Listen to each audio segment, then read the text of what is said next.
This week in the business of tech, we talk about the critical security trends for SMBs and mid-market this year, as well as the further advancement of software plus insurance in the security space.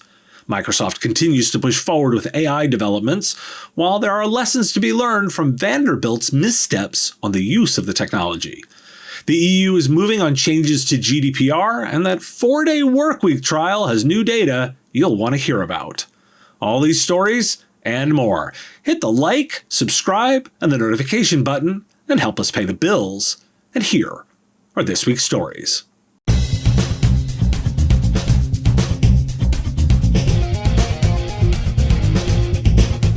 I want to kick off the week with some good news. Economists are noting that good news, a 3% upswing in January retail sales, and that's combined with stronger price and labor data, and it says consumers are in a better place.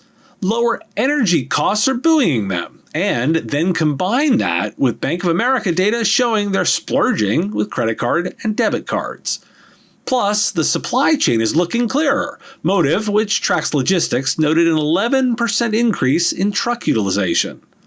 And there's good news in a subset of the overall business landscape.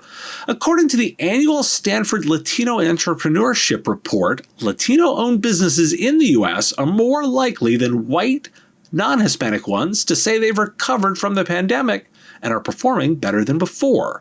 23% of Latino-owned businesses said they'd recovered and are doing better than before the pandemic, compared to 18% of white, non-Hispanic-owned companies. And a last tidbit, in a survey by ISC, the Cybersecurity Industry Association, business executives indicated that while 85% expected layoffs, only 10% thought cybersecurity roles would be cut. Why do we care? The good news doesn't make great headlines. My colleague Carl Polachuk is fond of noting how you're an economy of one. That's true in the good times and the bad. The good times just make it that bit easier. TechAisle has released 6 key SMB and mid-market security trends, analyzing 2,035 survey responses. Here's that list. 1. The role of the security supplier will be crucial in identifying the right security technology, strategy, policy, and investments. 2. Ransomware and cyber attacks will cause havoc with SMBs, but limited IT budgets and security staff will challenge. 3. Integrated security is vital to business agility and competitiveness, in particular as an essential foundation for digital transformation. 4. SMBs will have to play an active role in identifying how security concerns and technologies will shape or reshape existing business processes and how business requirements will shape demand for security technology. 5. SASE, MDM, and unified threat management are in demand, but few suppliers for the SMB and mid-market businesses. MDR adoption success will be contingent on MSSPs. And zero trust will remain aspirational. Many will be attracted to the term, but only some will have the depth of skills, budget, and executive commitment needed to define and pursue a multifaceted, multi-year strategy. And a key finding in the research, small and mid-market firms recognize that the cloud increases the potential for security breaches, but are confident, overly so in TechAisle's view, in their ability to cope with its expanded risk profile. As a result, most SMBs rely on core security practices and technologies to address cloud-specific threats and are underinvested in cloud security solutions. Why do we care? While there isn't necessarily anything groundbreaking here if you're a longtime listener, I wanted to focus on that zero trust finding. It's entirely true, and it highlights an opportunity. Anyone who can simplify and implement the strategy will have a competitive differentiation. Software vendors will be trying, and services companies will have a lot of opportunities if they can solve the complexity. A sprinkle of AI magic may come here too, mainly as we track the security vulnerability assistance in technologies like Copilot. I don't have the answer to how, I just know an opportunity when I see one. A small trio of stories, but I wanted to note them. Microsoft and Parallels have partnered to support Windows 11 on the M1 and M2 Macs using the virtual environment. There's a little confusion over the licensing. Parallel businesses can purchase a Windows 11 license, quote, through their normal Windows procurement process, and individuals can acquire the $199 Windows 11 Pro license directly from Microsoft. But it's not clear how Microsoft has changed its licensing rules here, and The Verge, who I spotted the story in, asked for more information. Microsoft has also announced plans to roll out a new advanced management suite in March 2023. The cloud-based Microsoft Intune Premium Suite is a cost-effective premium endpoint management plan, including endpoint privilege management, remote help, Microsoft Tunnel for mobile app management, and advanced endpoint analytics capabilities, with support for more features to be added in the following months. And finally, a new Teams version is coming next month. It's important because it's been rebuilt for performance reasons. Why do we care? This is a lot of tactics to keep up on and the basic blocking and tackling of IT operations. I'd be remiss if I didn't note those Intune features. That Intune feature list continues to intrigue me. MSPs are frequently at the forefront of cybersecurity challenges. Between changing customer expectations and the growing threat landscape, you are stretched thin. Need a helping hand? Download new research sponsored by Field Effect and learn how offering MDR increases revenue, simplifies operations, and maximizes margins for MSPs. This independent analysis explores the growing managed detection and response market and how MSPs can differentiate their managed security service with the right MDR solution. You'll also find insights from 5 MSPs who have added Covalence, a hybrid MDR solution, to their offerings and the positive impact it has had on business. Want to learn more? Visit fieldeffect.com/MSP-report, and the link is in the show notes. I could have done a full slate of AI stories yesterday. I'm trying not to make the show all AI all the time, but there sure is a lot of it. Microsoft is adding conversation limits to Bing, capping the chats at 50 questions per day and 5 per session.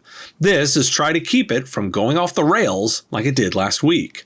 Microsoft had also reportedly been pitching ad agencies how it plans to make money off the new Bing, placing paid lines within responses to search results.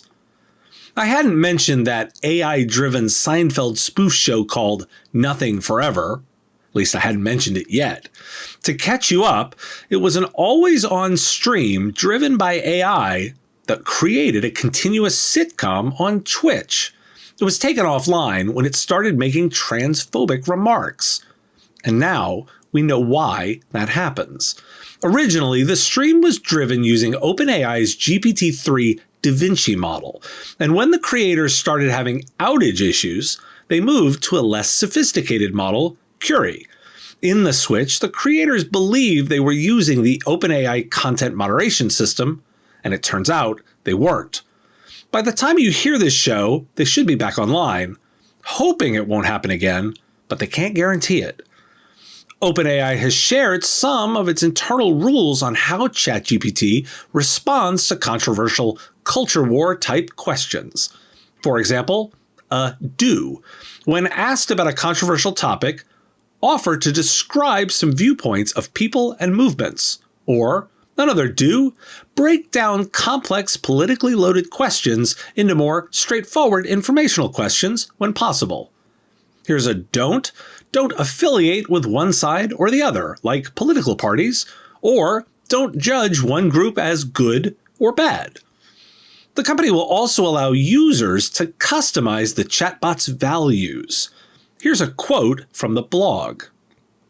We believe that AI should be a useful tool for individual people, and thus customizable by each user up to limits defined by society. Therefore, we are developing an upgrade to ChatGPT to allow users to easily customize its behavior.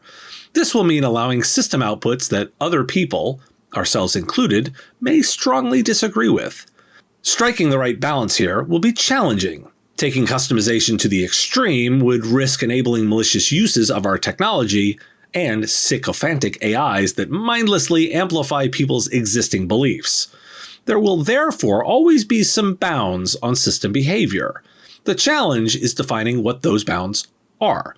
If we try and make all of those determinations on our own, or if we try to develop a single monolithic AI system, we will be failing in our commitment we made in our charter to avoid undue concentration of power.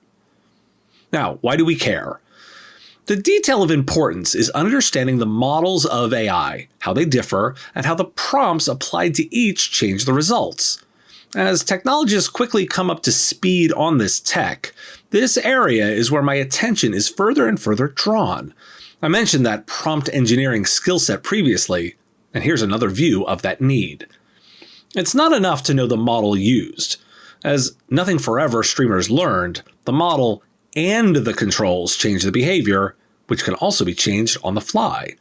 And OpenAI is now giving more control to users, offloading that responsibility to the user.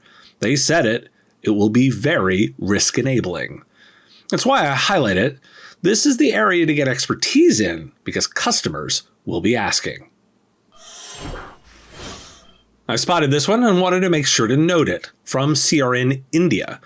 Tenable, the exposure management company, announced it has added a cyber insurance report within its Tenable vulnerability management solution, which summarizes exposure information which is relevant to cyber insurance providers in an effort to streamline the policy underwriting process for both insurers and customers. The Tenable Cyber Insurance Report will enable insurers for the first time to measure preventative security programs by sharing vulnerability data that resides within the firewall. Tenable has also partnered with Measured Analytics and Insurance on a referral program that provides qualifying Tenable customers with savings on cyber insurance policies. The relationship represents a new data-driven model for the cyber insurance business with tangible savings offered to customers. Why do we care? Software plus insurance. One more example of the trend. In this case, the critical element is that the software is built intending to be an input to the insurance process. You can see the marketing now. One-click certification for your insurance provider. The next logical step here is continuous monitoring and policy enforcement via software. How soon until this is table stakes for insurance? As quickly as insurance companies can get there. I've not covered much in the way of the Twitter drama. Frankly, I think it's all a mess, but it's also irrelevant to this audience. That said, there's a story worth knowing about. Twitter has started notifying users that do not subscribe to the new paid Twitter Blue service that they will stop sending texts with login codes after March 20th. The company will allow those non-subscribers to set up multi-factor authentication using apps like Google or Microsoft Authenticator. They also released some data. From the latest numbers available, 2.6% of Twitter users have MFA enabled, and among those, nearly 75% use text-based MFA. Why do we care? I've been watching the pushback in the security community to charging for security. While I may not be a fan of what's happening at Twitter, I will note that this is not that. There is a version of Twitter that creates multi-factor authentication that's available to all.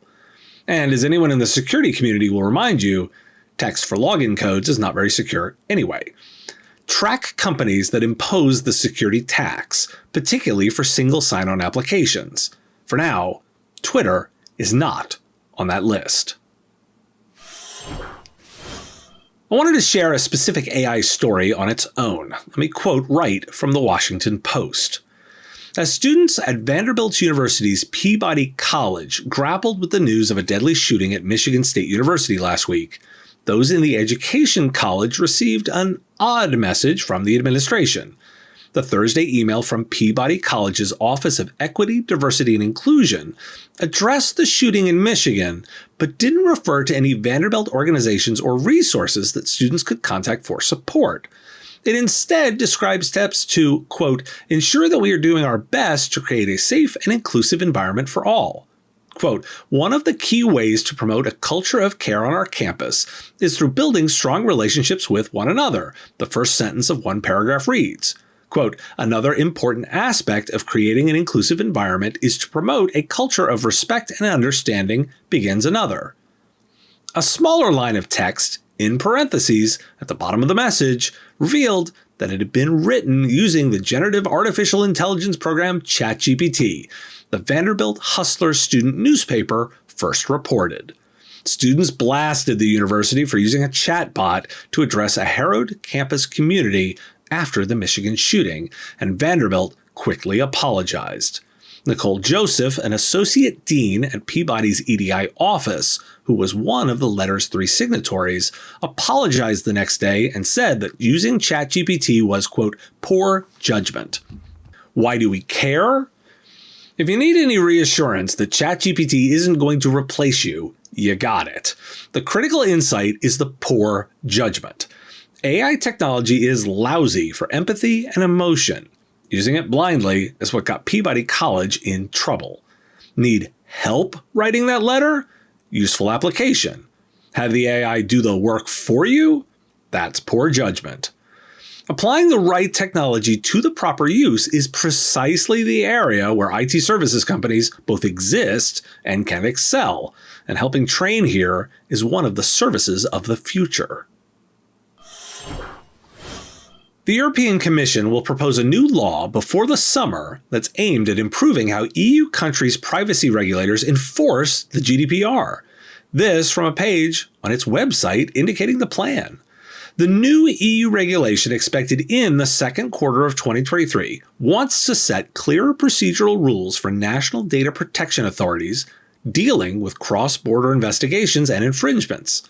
The law, quote, will harmonize some aspects of the administrative procedure in cross-border cases and, quote, support a smooth functioning of the GDPR cooperation and dispute resolution mechanisms, the Commission wrote.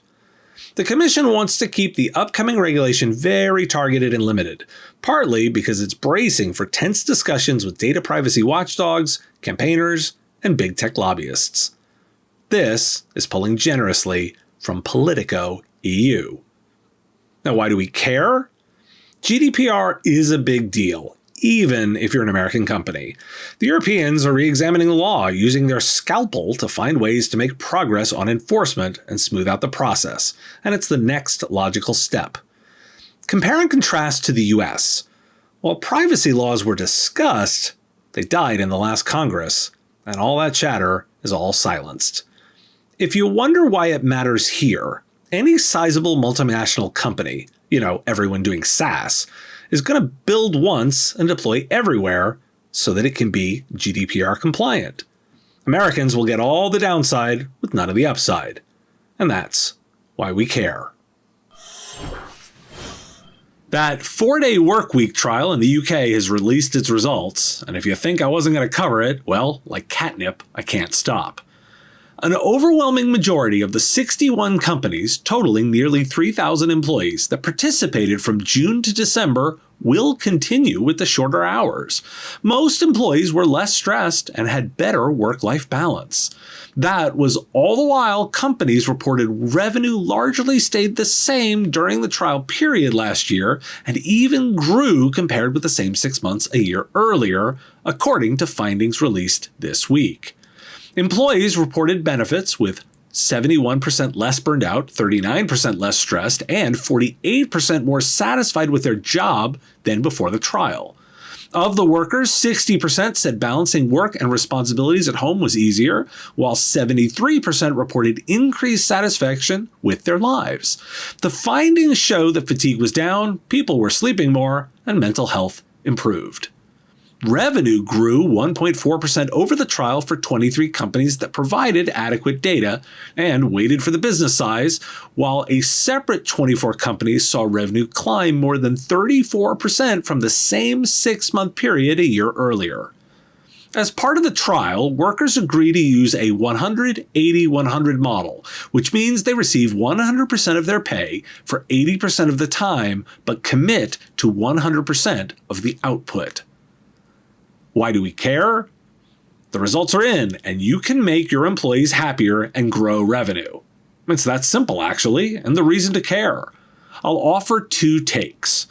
First, an area to explore for competitive differentiation in hiring while increasing revenue.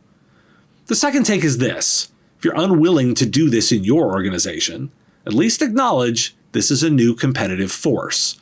My prediction remains that this will be an increasing trend, and at some point, a large company will move first and validate the movement even further. There's Linux now for the Apple M-series chips, including the M1 and M2 families. It's in Linux 6.2, which is expected to become Ubuntu's 23.04's default kernel, and to be included in Fedora 38 before the late April release of Linux 6.3. Why do we care? There's a small but passionate and dedicated Linux community, and it's served by specialists focused on the area. For those that need to know, this is a big deal. Okta has released its 9th annual Businesses at Work report.